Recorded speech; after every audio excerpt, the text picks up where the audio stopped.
चिराग कि आपके चाचा ये मानने को तैयार नहीं है कि आप एनडीए का हिस्सा हैं।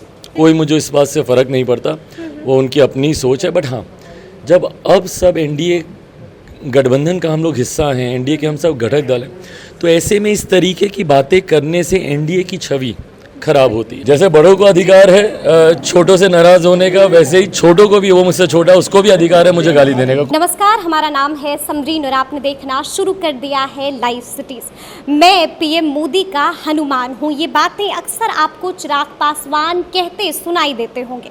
आपको मालूम है कि 18 तारीख को दिल्ली में एनडीए की बड़ी बैठक होती है। यूं तो इस बैठक में 38 दल शामिल हुए थे, लेकिन महफिल चिराग पासवान ने लूट ली थी। आपने देखा कि कैसे पीएम मोदी ने उन्हें देखते ही गले लगा लिया था और उनके चेहरे को थपथपाया भी था। तो आज आपको बता दें कि चिराग पासवान दिल्ली से पटना आए हैं।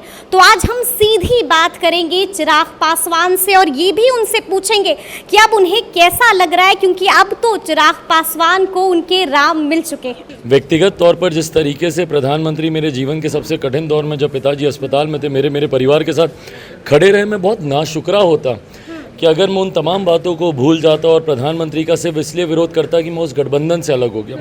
इसीलिए ना मैंने कभी प्रधानमंत्री जी का विरोध किया, समय समय पर उनकी हर नीति का मैंने समर्थन किया। उपचुनाव में भी कुर्नी गोपालगंज मोकामा के हों, उसमें भी मैं गया।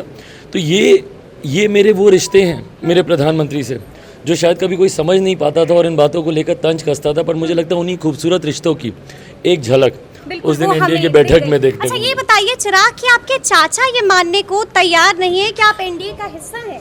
भाई मुझे नहीं पता कौन मानता है नहीं मानता है, जिनको प्रधानमंत्री गले लगा रहे हैं, तो ऐसे में ये प्रश्न उठाना मतलब मुझे थोड़ा उचित नहीं लगता। बट बहरहाल कोई मुझे इस बात से फ़र्क नहीं पड़ता, वो उनकी अपनी सोच है। बट हाँ, जब अब सब एनडीए गठबंधन का हम लोग हिस्सा हैं, एनडीए के हम सब घटक दल हैं, तो ऐसे में इस तरीके की बातें करने से एनडीए की छवि खराब होती है। आपको कोई ऐतराज़ है, बंद कमरे में बैठिए, उसको सुलझाइए, पर इस तरीके से वाद विवाद करके आप तैयार हैं अपने चाचा के साथ बैठने को और वार्ता करने भाई मुझे कोई दिक्कत नहीं है, जब तक एनडीए की मजबूती की बात है कोई दिक्कत नहीं। बट इस तरीके से सार्वजनिक तौर पर जब ये बातें कही जाती हैं तो मुझे नहीं लगता कि गठबंधन के लिए ये उचित है।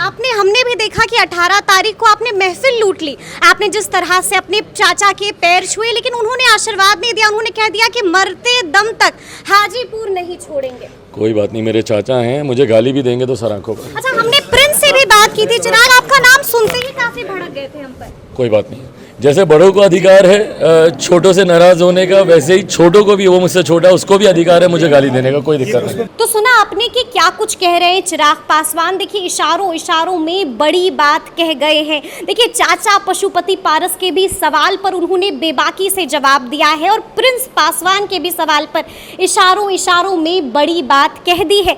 तो अब देखना होगा कि आगे क्या कुछ होता है, क्योंकि आपको मालूम है कि चिराग पासवान ने कैमरे के सामने बोल दिया है कि चाचा से वो बातचीत के लिए अब भी तैयार हैं। तो अब देखना है कि आगे क्या होगा। लेकिन इस तरह के तमाम अपडेट्स के लिए ऐसे ही हमारे साथ बने रहिएगा और देखते रहिएगा लाइव सिटी। शुक्रिया।